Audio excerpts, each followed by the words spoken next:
নমস্কার সমস্ত ইউটিউব পরিবার তথা দর্শক বন্ধু, শ্রোতা বন্ধু ও সনাতন ধর্মের মানুষদের জানা এডুকেশন অ্যান্ড মোটিভেশন ইউটিউব চ্যানেলের পক্ষ থেকে স্বাগত জানাই। আজ একটি নতুন ভিডিও শুরু করছি। সবাইকে ভিডিওটি পুরোটা দেখার অনুরোধ রইল। শ্রীমদ্ ভগবদ গীতা কর্মযোগ 3য় অধ্যায়। ন কর্মণামনারম্ভ্যাৎ নৈষ্কর্ম্যং পুরুষায়াশ্নুতে ন চ সন্ন্যাসনাদেব সিদ্ধিং সমধিগচ্ছতি। ন কর্মণামনারম্ভ্যাৎ নৈষ্কর্ম্যং পুরুষায়াশ্নুতে ন চ সন্ন্যাসনাদেব সিদ্ধিং সমধিগচ্ছতি। সহজ বাংলা অর্থ: কর্মানুষ্ঠানে ব্যাপৃত না থেকে কোনো মানুষের পক্ষে সিদ্ধিলাভ করা অসম্ভব। কর্মযোগ অনুষ্ঠিত হওয়ার মধ্য দিয়ে চিত্তশুদ্ধি না ঘটলে বা বিবেকবোধ জাগ্রত না হলেও নৈষ্কর্ম অর্থাৎ সিদ্ধিলাভ ঘটে না। আবার অন্যদিকে জ্ঞানশূন্য কর্মত্যাগ করলেই সিদ্ধিলাভ বা মুক্তিলাভ করা অসম্ভব। ন কর্মণামনারম্ভ্যাৎ নৈষ্কর্ম্যং পুরুষায়াশ্নুতে এর ভাব সম্প্রসারণ: কোনো মানুষ নিয়ত কর্ম সম্পাদন না করে নৈষ্কর্ম অর্থাৎ মোক্ষ লাভ করতে পারে না। কর্ম না করলে নিষ্কর্মাভাব লক্ষ্য করা যায়। সাধারণ মানুষ এই জগৎ সংসারে কর্মফলের বন্ধনেই আবদ্ধ হয়ে থাকে। এই কর্মফলই মানুষের জন্ম মৃত্যু চক্রের বন্ধনের তথা দুঃখ কষ্টের অন্যতম কারণ।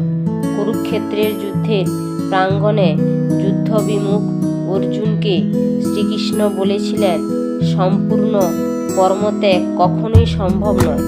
প্রকৃতির নিয়মে সকলেরই কিছু না কিছু কর্ম করতে হয়।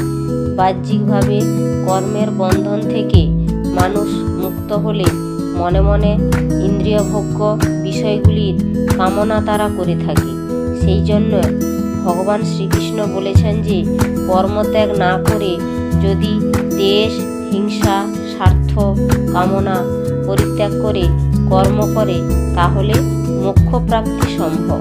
অনাসক্তভাবে যে ব্যক্তি কাজ করে চলে তাকে জন্ম মৃত্যু চক্রের বন্ধনে আবর্তিত হতে হয় না। এটাই হলো নৈষ্কর্ম। বলা যায় যে এই সংসার কামনা প্রবণ, তাই নৈষ্কর্ম লাভ করার উপায় হলো নিজের অন্তরকে শুদ্ধ রেখে নিঃস্বার্থভাবে কাজ করে যেতে হবে, অর্থাৎ পরহিতে কর্ম করা।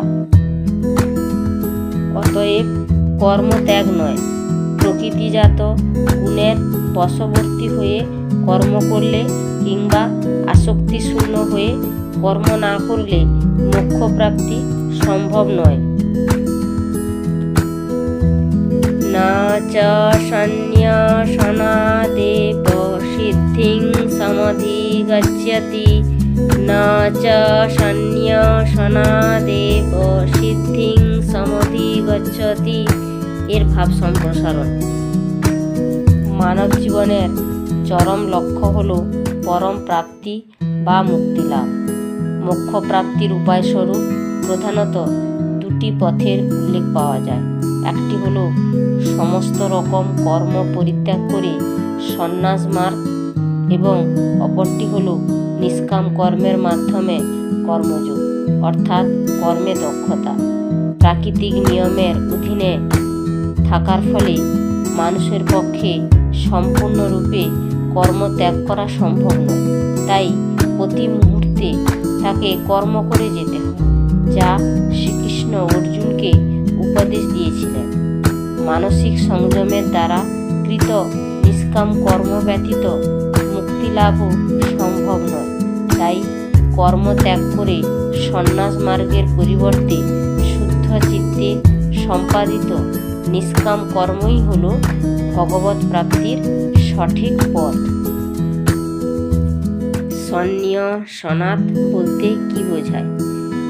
এর অর্থ হল কর্মত্যাগের মাধ্যমে সিদ্ধিলাভ বা মোক্ষ প্রাপ্তি, অর্থাৎ ভগবৎ প্রাপ্তির নিমিত্ত সমস্ত রকমের জাগতিক কর্মবন্ধন থেকে নিজেকে মুক্ত রাখা।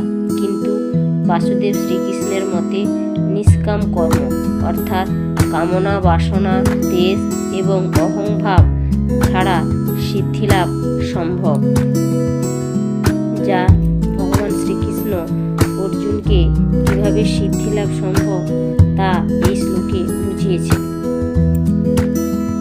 ভিডিওটি ভালো লাগলে সবাই লাইক করে দিবেন, পরিচিতদের শেয়ার করে দিবেন। সবাই ভালো থাকুন, সুস্থ থাকুন।